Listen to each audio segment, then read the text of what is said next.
Los efectos de animación de artículos de Storyline no son tan complicados como a veces parecen.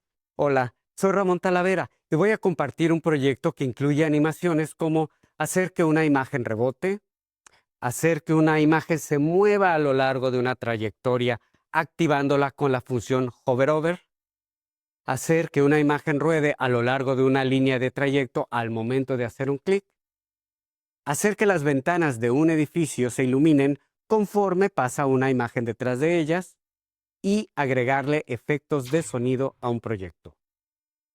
En este primer video veremos cómo hacer que una imagen esférica rebote al entrar a una diapositiva.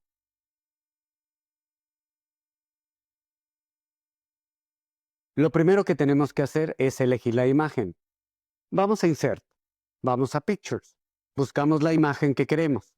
En mi caso yo ya tengo una en el desktop, es Ball One. La inserto, la reubico donde voy a querer que aparezca. La pelota está muy grande, entonces hay que bajarle su tamaño. Le doy clic en el botón del lado derecho al mouse, voy a Size and Position y me voy al tamaño, a bajárselo a 45 píxeles. La pelota la reubico donde quiero que aparezca.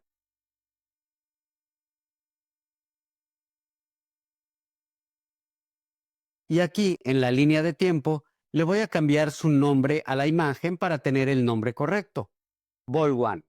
Y ahora le vamos a agregar una animación. Vamos a Animations, vamos a Add Motion Path y le vamos a agregar la vertical. Pero agregársela como está, la indicación es que la pelota va a viajar de arriba hacia abajo. El punto verde indica dónde empieza y el punto rojo dónde termina. Lo que nosotros queremos es que viaje al revés.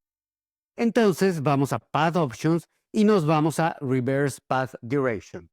Le damos clic y ahora sí, vemos que el botón rojo termina donde está la pelota, que es donde queremos que termine.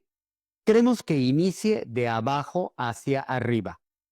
Le indicamos que la dirección sea hacia afuera.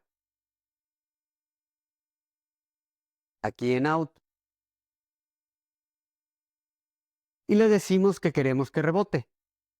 Para ese efecto, vamos a Speed y le damos aquí abajo donde dice Bounce, que quiere decir rebotar.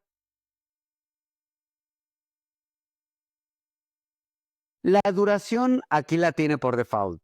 También es 2 segundos. Vamos a darle 1 segundo con 50. Esa va a ser su duración y eso es todo. Ahora vamos a ver si funciona o no. Nada más quiero aclarar que por default, cuando le agregamos la animación, nos da un trigger que le indica a la pelota que inicie su movimiento cuando la línea de tiempo inicie. No se lo vamos a cambiar por el momento y vamos a ver qué sucede. Vamos a Preview, le damos clic y vemos cómo la pelota rebotó. Vamos a verla nuevamente.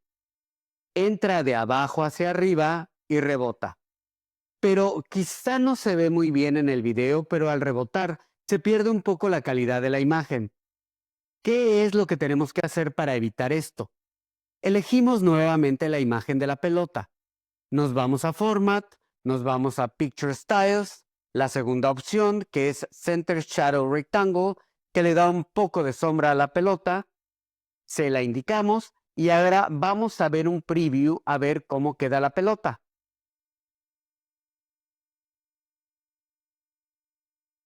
Vemos ahora cómo ingresa de abajo hacia arriba y la pelota se ve muy bien. La calidad de la imagen entra perfectamente.